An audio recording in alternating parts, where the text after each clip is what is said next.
আসবো পরবর্তী খবরের দিকে। তৃণমূলের ক্ষয় এখনো অব্যাহত। সুখেন্দু শেখর রায় এবং সুস্মিতা দেবের পর এবার রাজ্যসভার সাংসদ পদ থেকে পদত্যাগ করলেন প্রকাশ চিকবোরাই।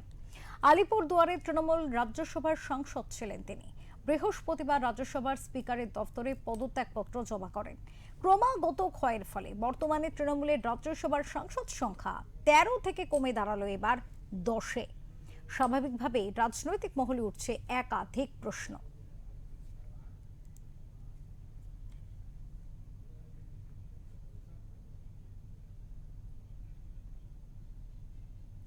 এই মুহূর্তে আমাদের সাথে রয়েছেন ওঙ্কার বাংলার এডিটর ইন চিফ বিপ্লব দাস। কথা বলবো দাদার সাথে, প্রশ্নে আসবো। এই মুহূর্তে যেভাবে ভাঙন শুরু হয়েছে সেই ভাঙন যেন কোথাও গিয়ে থামছেই না। আদৌ কি এই ভাঙন থামবে? কি হতে চলেছে মমতা বন্দ্যোপাধ্যায়ের সাথে তৃণমূলের ভবিষ্যৎ? দেখো অপরূপা, তৃণমূলের ভবিষ্যৎ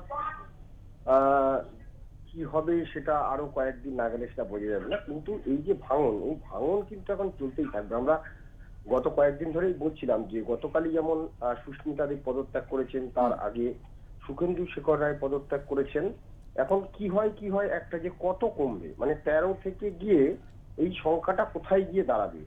যা জানা যাচ্ছে এই সংখ্যাটা তো ৫-৬ গিয়ে দাঁড়াবে।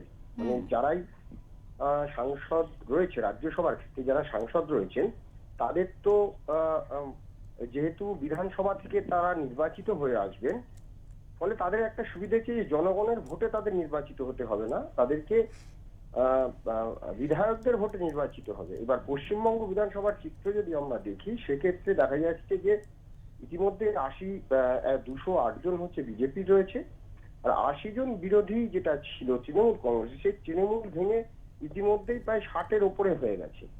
অর্থাৎ তাহলে দেখা যায় যে বেশিরভাগ যে ভোটটা, মানে এখানে একজন সাংসদ তো দাঁড়ালে মোটামুটি 50টা ভোট দিতে হবে, তো সেই 50টা ভোট দেওয়ার জায়গাতেও তৃণমূল কংগ্রেস নেই। ফলে যদি এই ডিলটা সবার হয় যে আমরা পদত্যাগ করে এসে সমস্ত পদ ছেড়ে এসে রাজ্যসভার যারা, তারা আমরা আবার যদি সেখানে পশ্চিমবঙ্গ বিধানসভা থেকে নির্বাচিত হয়ে আসি, সেক্ষেত্রে অনেক মানে মানে এই যে বাধ্যবাধকতা, দলের প্রতি যে বাধ্যবাধকতা, সেই দলের প্রতি বাধ্যবাধকতা, তৃণমূলের প্রতি বাধ্যবাধকতা তাদের থাকবে না। তারা বলবে যে আমরা পদত্যাগ করেছি, আমাদেরকে আবার টিকিট দিয়েছে, আমরা সেটা করেছি।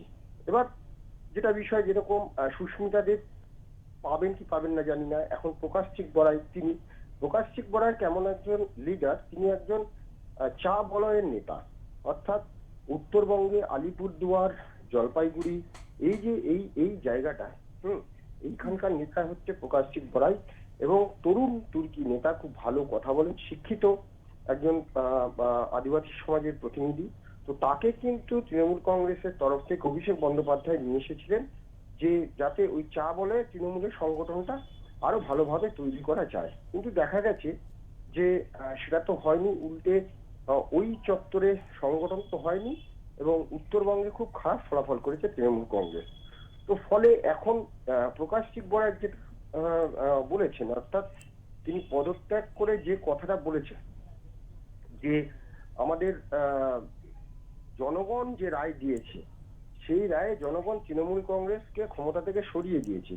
সেই জায়গা থেকে আর পদে থেকে লাভ নেই, অন্তত এই দলের সঙ্গে থেকে আর কিছু করা যাবে না। তার সঙ্গে তিনি এটা বলেননি, কিন্তু ঠাড়ে ঠুড়ে বুঝিয়ে দিয়েছেন যেভাবে এই দল ভাঙছে বা ভাঙন হচ্ছে, সেক্ষেত্রে তৃণমূল কংগ্রেসের ভবিষ্যৎ বলে আর কিছু নেই। তৃণমূল কংগ্রেসের ভবিষ্যৎ কি হবে সেটা কিন্তু জানার নেই। তো সেই জন্য তিনি বর্তমানে রাজ্যের নতুন মুখ্যমন্ত্রী শুভেন্দু অধিকারীর উপর ভরসা রেখেছেন। তিনি বলেছেন যে আমার তো বয়স কম, আমি কাজ করতে চাই, অতএব নতুন মুখ্যমন্ত্রীর নেতৃত্বে আমি কাজ করতে চাই, তিনি যে দায়িত্ব দেবেন সেভাবেই কাজ করব। এবার প্রশ্ন হচ্ছে যে তিনি 3 জন চলে গেল, অর্থাৎ ১৩ থেকে এসে দাঁড়ালো 10-এ। এই সংখ্যাটা কি প্রতিদিন বাড়বে? কারণ যেটা জানা যাচ্ছে যে কোয়েল মল্লিক সদ্য নির্বাচিত হয়েছে 2 মাস আগে, তো সেই জায়গা থেকে কোয়েল মল্লিক পদত্যাগ কবে করছেন এটা একটা জল্পনা। এবং আরো 2-1 জন রাজ্যসভার সাংসদ আছেন যারা কিন্তু পদত্যাগ করতে চাইছেন। একজন রয়েছেন গুরুস্বামী, মেনকা গুরুস্বামী রয়েছেন, রাজীব কুমার রয়েছেন। এরা কি করবেন? কারণ এদের কোনো ট্রেস আপাতত নেই। এরা কি মমতা বন্দ্যোপাধ্যায়ের সাথে থাকবেন? তৃণমূল কংগ্রেসের ভবিষ্যৎই বা কি? তো এই দুজনকে নিয়েও কিন্তু আমার প্রশ্ন উঠতে শুরু করেছে, যা জানা যাচ্ছে মেনকা গুরুস্বামী এবং আহ, আহ, রাজীব কুমার, তাদেরও সম্ভবত তারাও কিন্তু কোনো একটা সিদ্ধান্ত খুব দ্রুত নিতে চলেছেন। অর্থাৎ আমি যে দুটো নাম বললাম সেই সঙ্গে যদি দেখি যে কোয়েল মল্লিক, তাহলে তিনজন, অর্থাৎ কোথায় সে আছে আরো তিনজন যদি পদত্যাগ করে তাহলে গিয়ে সেটা দাঁড়াচ্ছে সাতে। তারপরে আর কারা, এই বিষয়টা কিন্তু নজরে থাকবে। হুম। এখন দেখার যে তৃণমূল কংগ্রেস এই ভাঙন, মমতা বন্দ্যোপাধ্যায় এই ভাঙন আদৌ বাঁচাতে পারেন কিনা। হুম হুম হুম অপরূপা, অনেক ধন্যবাদ দাদা। আমাদের সাথে ছিলেন ওঙ্কার বাংলার এডিটর ইন চিফ বিপ্লব দাস, এবং তিনি এই বিষয়ের সার্বিক পরিস্থিতি তুলে ধরলেন যে একেবারে 2026-এর নির্বাচনের ফলাফল বেরোনোর পর থেকে এখনো পর্যন্ত তৃণমূল কংগ্রেসের যে ভাঙন, এই ভাঙন একেবারে কোথাও গিয়ে মনে হচ্ছে যেন আটকানো সম্ভবই হচ্ছে না।